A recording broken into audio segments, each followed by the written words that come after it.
অনেক ধরনের video light আমি ব্যবহার করেছি, এলইডি লাইট, কব light, world powered, battery powered. But আমি চিন্তা করেছিলাম যদি পোর্টেবল একটা কব লাইট পাওয়া যেত দারুণ হতো। অ্যান্ড গেস হোয়াট, আজ আমি আপনাদের সাথে এরকম একটা পোর্টেবল কব লাইট নিয়ে কথা বলবো, যেটা হলো উলানজির একটা লাইট, যেটার মডেল হলো উলানজি LT028। 40 ওয়াটের পোর্টেবল একটা লাইট, এবং এই লাইটটা আপনারা কিনতে পারবেন kian.com.bd এই ওয়েবসাইট থেকে। এটার বর্তমান দাম হলো 10,500 টাকা। তবে আপনারা JP101 যে কুপন কোড রয়েছে সেটাকে যদি ব্যবহার করেন তাহলে কিন্তু ফ্রি হোম ডেলিভারি পেয়ে যাবেন। শুধু এই লাইট না, আপনারা kian.com.bd-তে পেয়ে যাবেন বিভিন্ন ধরনের লাইটিং, মাইক্রোফোন এবং আপনার স্টুডিওতে ভিডিও কন্টেন্ট ক্রিয়েশনের জন্য প্রয়োজনীয় সকল অ্যাক্সেসরিজ। তাদের সকল ডিটেলস আমি ডেসক্রিপশন বক্সে দিয়ে রাখবো।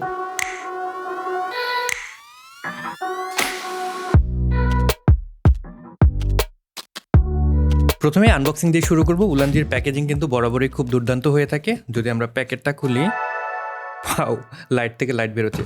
যাই হোক, এটা একটা ফেক আনবক্সিং, সো ভিতরে একটা লাইট রাখা ছিল। চলুন আবার নতুন করে আমরা আনবক্সিংটা করে ফেলি। বক্সটা খুলে এরকম একটা প্রোটেকটিভ কেস আপনারা পেয়ে যাবেন, তারপরে ম্যানুয়াল পেয়ে যাবেন যেখানে সকল ধরনের ইনফরমেশন দেওয়া আছে। দেন আমরা একটা পাওয়ার ব্রিক পাবো, যেটা ব্যবহার করে আপনারা যে লাইট রয়েছে সেটাকে চার্জ করতে পারবেন। এটা ব্যবহার করে যদি আপনারা চার্জ করেন খুবই ফাস্ট চার্জ হবে, এবং আনফর্চুনেটলি এটায় কোনো টাইপ সি পোর্ট নেই, সো এই ব্রিকটা নিয়ে কিন্তু আপনার সব জায়গায় ঘুরতে হবে।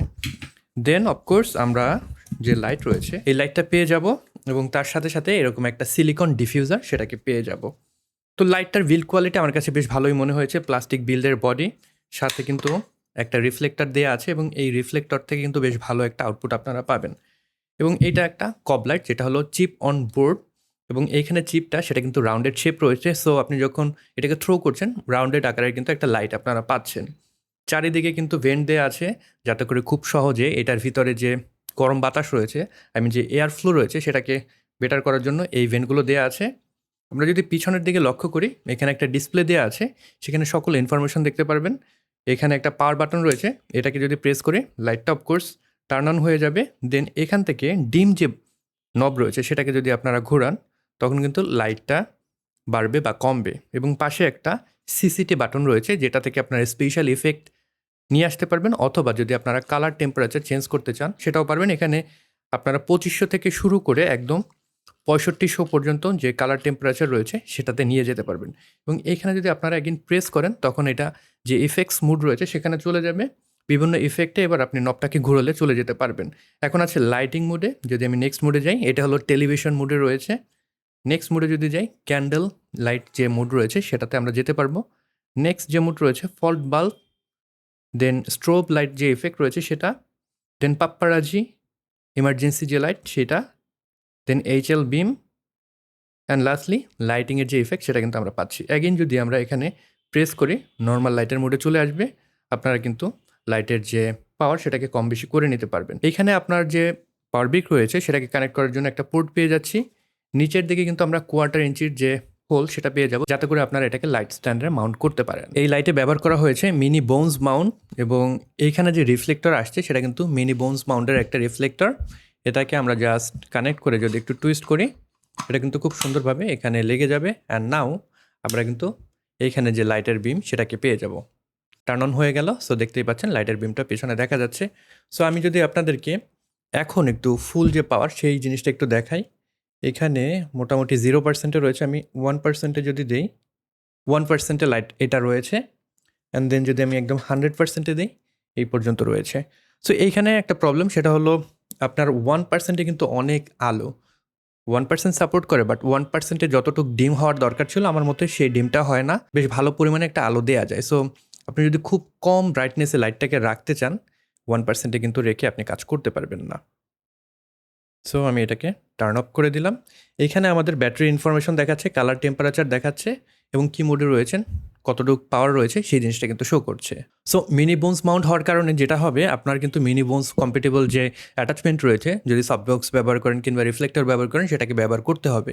যদি ফুল বোনস মাউন্টের কোনো সফটবক্স ব্যবহার করতে যান, সেক্ষেত্রে আপনাদেরকে অবশ্যই একটা মিনি বোনস থেকে ফুল বোনস মাউন্টের যে কনভার্টার রয়েছে সেটাকে ব্যবহার করতে হবে।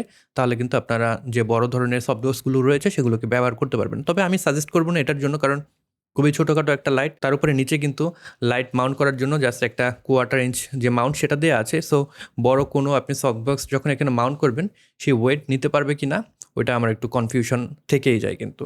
তবে মিনি বোনস মাউন্টের যে ছোটো ছোটো সফট বক্সগুলো রয়েছে সেগুলো কিন্তু ইজিলি আপনারা ব্যবহার করতে পারবেন। যেহেতু আমরা এটা ভিডিও করার সময় ব্যবহার করব, সাউন্ড নিয়ে কিন্তু অনেকে একটু সমস্যায় থাকেন। আমি এটাকে টার্ন অন করে দেবো এবং আমার মাইক্রোফোনের কাছেই রেখে আপনাদেরকে এটার যে সাউন্ড প্রডিউস করে সেই জিনিসটা একটু দেখাবো। সো আমি এটাকে টার্ন অন করে দিলাম এবং ফুল পাওয়ারে দিয়ে দিলাম। হালকা সাউন্ড হচ্ছে, যেটা একদম খুব কাছে নিয়ে আমার শুনতে হয়। আমি যদি মাইক্রোফোনের দূরত্ব এতটুকু রাখি, শুনতে পান কিনা আপনারা দেখবেন। আমার কাছে কিন্তু শোনা যাচ্ছে না। তবে আরেকটু কাছে যদি নিয়ে আসি, কাছে নিয়ে আসলে হয়তো আপনারা শুনতে পারবেন। নিশ্চয়ই আপনারা মাইক্রোফোনটাকে এত কাছে নিয়ে ভিডিও রেকর্ড করবেন না। সো আপনারা যারা ভিডিও শ্যুট করেন ইনডোর কন্ডিশনে, এটার যে ফ্যান নয়েজ রয়েছে সেটা নিয়ে চিন্তা করতে হবে না। পলিকার্বনেট বডি এখানে কিন্তু পুরো জিনিসটা প্লাস্টিকের তৈরি, তবে যে রিফ্লেক্টর রয়েছে এটা কিন্তু মেটালের একটা রিফ্লেক্টর। প্লাস্টিক বিল্ড হলেও কিন্তু এটার যে প্লাস্টিক কোয়ালিটি ব্যবহার করা হয়েছে সেটা কিন্তু আমার কাছে যথেষ্ট ভালো মনে হয়েছে। এবং এটার ফিনিশিং সেটা কিন্তু আপনারা নিশ্চয়ই জানেন, উলানজির প্রোডাক্ট যদি ব্যবহার করে থাকেন তাদের ফিনিশিং ভালো হয়। এক্ষেত্রে কিন্তু তার ব্যতিক্রম না, বেশ ভালো একটা ফিনিশিং কিন্তু এখানে আপনারা পেয়ে যাবেন। এটা বাই কালার একটা লাইট, সো আপনি এটার যে টেম্পারেচার সেটাকে চেঞ্জ করতে পারবেন 2500 ক্যালভিন থেকে শুরু করে 65 ক্যালভিন পর্যন্ত। সো আপনার যদি অনেকগুলো লাইট ব্যবহার করেন একটা শুটে, সেক্ষেত্রে কিন্তু অন্যান্য লাইটের সাথে এটার কালার টেম্পারেচার সেটাকে ম্যাচ করতে পারবেন। পাওয়ার দেওয়ার জন্য এখানে একটা সর্বশেষ পোর্ট রয়েছে এবং এই পোর্টে এখানে আসা যে পাওয়ার ব্রিক রয়েছে সেটাকে আপনার কানেক্ট করতে হবে। এই ব্রিকটাকে কানেক্ট করে আপনি লাইটটাকে জ্বালাতেও পারবেন, সাথে সাথে চার্জও দিতে পারবেন। উলানজির এই 40 ওয়াটের যে লাইট রয়েছে এটার ওজন হলো 460 গ্রামের মতন এবং এখানে 3400 মিলি এম্পিয়ারের একটা 14.8 ভোল্টের ব্যাটারি ব্যবহার করা হয়েছে, যা আপনাকে মোটামুটি যদি আপনি ফুল ব্রাইটনেসে ব্যবহার করেন 75 মিনিটের মতন কিন্তু ব্যাকআপ দেবে। এবং আপনি যদি 1% ব্রাইটনেসে ব্যবহার করেন, 1% কিন্তু বেশ ভালো একটা ব্রাইট লাইট এটাই প্রডিউস করে।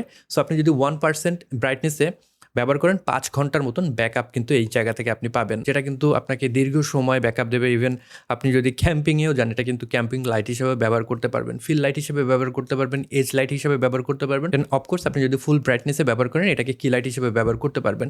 0 থেকে 100% চার্জ করতে এটাকে 3 ঘন্টার মতন সময় লাগবে। টপ নচ সিআরআই ভ্যালু এটাই আপনি পাবেন না, আন্ডার 95 সিআরআই ভ্যালু। যেমন এখন আপনারা দেখছেন গোডক্সের SS60 Mark 2D যে লাইট রয়েছে সেই লাইটে আমার ভিডিওটা, এখানে কিন্তু এটার বেশ ভালো সিআরআই ভ্যালু রয়েছে 96 আপ। তবে এইটার সিআরআই ভ্যালু কম। আমি যদি উলানজির যে 40 ওয়াটের লাইট রয়েছে সেটাই সুইচ করি, এখন দেখতে পাচ্ছেন উলানজির LT028 এই লাইটে কিছুটা কালার শিফট আপনারা নিশ্চয়ই লক্ষ্য করছেন। গডেক্স SS60 সাথে যদি ব্রাইটনেসের তুলনা করি, এটা হচ্ছে ফুল ব্রাইটনেসে উলানজির LT028 এবং এটা হচ্ছে ফুল ব্রাইটনেসে গডেক্সের SS60 Mark 2D।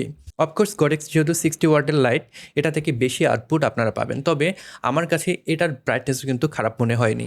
সো এবার টেস্টিং টাইম। এবার আমি লাইটটাকে ব্যবহার করছি আমার মেইন কি লাইট হিসেবে, তবে আমি ডিরেক্টলি লাইটটাকে ব্যবহার করিনি, সামনের যে ওয়াল রয়েছে সেখানে বাউন্স করে লাইটটাকে ব্যবহার করছি এবং তাতে করে এরকম একটা রেজাল্ট পাচ্ছি। এই জায়গায় আরও 3টা লাইট জ্বালানো রয়েছে, একটা হলো আমার এখান থেকে যে ফিল লাইটটা আসছে সেটা, এবং আমার যে কিকার লাইট রয়েছে সেটা। আমি সেগুলোকে যদি টার্ন অফ করে দিই, বর্তমানে পুরো সিনটা লাইট আপ হচ্ছে শুধুমাত্র উলানজির যে 40 ওয়াটের পোর্টেবল লাইট রয়েছে সেটা ব্যবহার করে, এবং তাতে এইরকম কোয়ালিটির একটা লাইট পাচ্ছি। আপনারা যদি বাউন্স করে ব্যবহার করেন তাহলে কিন্তু মোটামুটি স্মুথ একটা লাইটিং পাবেন, ওরকম হার্শ শ্যাডো থাকবে না।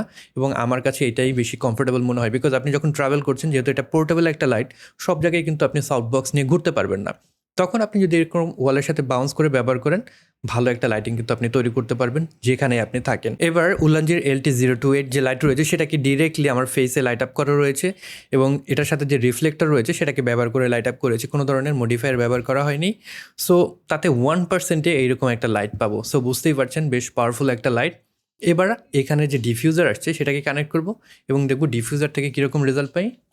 এবার ডিফিউজারটাকে আমি কানেক্ট করেছি এবং 100%-এ এটার ব্রাইটনেস দেওয়া আছে, তাতে করে এরকম একটা রেজাল্ট আমরা পাচ্ছি। সো ডিফিউজার ব্যবহার করে যদি আপনি এই ধরনের লাইট আপ পছন্দ করেন, করতেই পারেন, কোনো সমস্যা নেই। আমি আপনাদেরকে সাজেস্ট করবো এটাকে আপনারা বাউন্স করে ব্যবহার করবেন, তাতে কিন্তু বেটার একটা রেজাল্ট পাবেন, এরকম হার্শ শ্যাডো সেটা থাকবে না।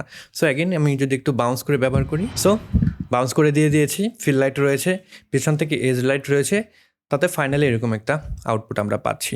সো আমার যে ফাইনাল ভার্ডিক্ট এই লাইটটা দিয়ে লাইট আপ করে আপনাদের সাথে শেয়ার করি। প্রথমত এই লাইটটা কিন্তু আমার কাছে বেশ ভালোই মনে হয়েছে। আপনি যদি অনেক বেশি বেশি ট্রাভেল করেন সেক্ষেত্রে অফকোর্স আপনারা এই লাইটটাকে পছন্দ করতে পারেন, যেখানেই থাকেন না কেন আপনার সিনটাকে আপনি লাইট করতে পারবেন। আপনি যদি উইডিং শ্যুট করে থাকেন, আপনার যদি ভিডিওর জন্য একটা লাইট প্রয়োজন হয় তখন কিন্তু এটা আপনারা ব্যবহার করতে পারেন, বিকজ এখান থেকে কিন্তু বেশ ভালো একটা ব্যাকআপ পাচ্ছেন, অনেকক্ষণ ধরে চলবে এবং লাইটের ব্রাইটনেসটাও ভালো রয়েছে। স্টুডিওতে আমি বলবো এটা মাল্টিপারপাস আপনি ব্যবহার করতে পারবেন। অফকোর্স আপনার যদি প্রথম লাইট হয় এটাকে নিয়ে আপনি একটু গবেষণা করতে পারেন, বিভিন্ন অ্যাঙ্গেল এটাকে সেট আপ করে দেখতে পারেন কীরকম লাইট আপ আপনারা করতে পারেন, দেন আপনি ইনভেস্ট করে পাওয়ারফুল একটা লাইট নিতে পারেন। আর এইটা দিয়ে আপনি কিন্তু পরবর্তী সময় ডিফারেন্ট কাজ করতে পারবেন, লাইক আপনারা ফিল লাইট হিসেবে ব্যবহার করতে পারবেন, যেটা আমি বর্তমানে করি, দেন আপনারা এজ লাইট হিসেবে ব্যবহার করতে পারবেন। সো অল ইন ওয়ান একটা সলিউশন কিন্তু আপনারা পেয়ে যাবেন এবং বেশ অ্যাফোর্ডেবলও রয়েছে। অ্যান্ড এইটার সমস্যাও কিন্তু বেশ কিছু রয়েছে। আমি সমস্যা বলতে যে প্রথম সমস্যা সেটা বলবো এটার মাউন্টিং সিস্টেম। এখানে যে মাউন্ট ব্যবহার করা হয়েছে জাস্ট একটা 1/4 ইঞ্চের আপনারা হোল পেয়ে যাচ্ছেন। লাইট স্ট্যান্ডে আপনারা মাউন্ট করতে পারবেন, সমস্যা নেই, তবে অ্যাঙ্গেল চেঞ্জ করার জন্য কিন্তু আলাদাভাবে আপনাদের বল হেড ব্যবহার করতে হবে। সো এডিশনাল একটা হ্যাসেল। যদি এটা বক্সে আসতো ভালোই হতো, অথবা যদি নর্মাল যে লাইটগুলো থাকে সেখানে লাইট স্ট্যান্ডে মাউন্ট করার জন্য কিন্তু র্যাগেড একটা মাউন্ট দেওয়া থাকে, এরকম যদি মাউন্ট দেওয়া থাকতো তাহলে মনে হয় জিনিসটা আরও সুবিধা হতো, বিকজ আপনি যখন বড় সফট বক্স ব্যবহার করবেন তখন কনফিডেন্সের একটু অভাব আপনার কাছে মনে হবে, পড়ে যেতে পারে কিংবা জিনিসটা ভেঙে যেতে পারে। সো যদি একটা রাগেড সিস্টেম দেওয়া থাকতো মাউন্টিংয়ের জন্য আমার মনে হয় ভালো হতো। আর এইটা সমস্যা আপনি উপেক্ষা করতেই পারেন, তবে এখন যে সমস্যার কথা বলবো এটা কিন্তু বড় ধরনের একটা সমস্যা, সেটা হলো এটার চার্জিং সিস্টেম। এখানে যে পাওয়ার ব্রিক দেওয়া আছে এটাকে নিয়ে আপনার ঘুরতে হবে। যদি এটার সাথে টাইপ সি একটা পোর্ট দেওয়া থাকতো আমার মনে হয় সেই জিনিসটা ভালো হতো, কনভিনিয়েন্ট হতো, আপনার মোবাইল চার্জার দিয়ে কিংবা ল্যাপটপের যে চার্জার রয়েছে সেটাকে ব্যবহার করে চার্জ করতে পারতেন, অযথা এরকম একটা চার্জিং ব্রিক নিয়ে আপনার ঘোরার প্রয়োজন হতো না। এটা নিয়ে যখন ঘুরছেন আমার মনে হয় এটার যে অ্যাকচুয়াল পারপাস পোর্টেবিলিটি সেটা কিন্তু নষ্ট করছে। টাইপ সি পোর্ট এখানে অবশ্যই দেওয়া উচিত ছিল। So until the next version I will keep this light in my camera bag. দেখা যাক নেক্সট ভার্সনে উলান যে এই সমস্যাগুলো সমাধান করে কিনা। James Prince signing out here, take care, good by.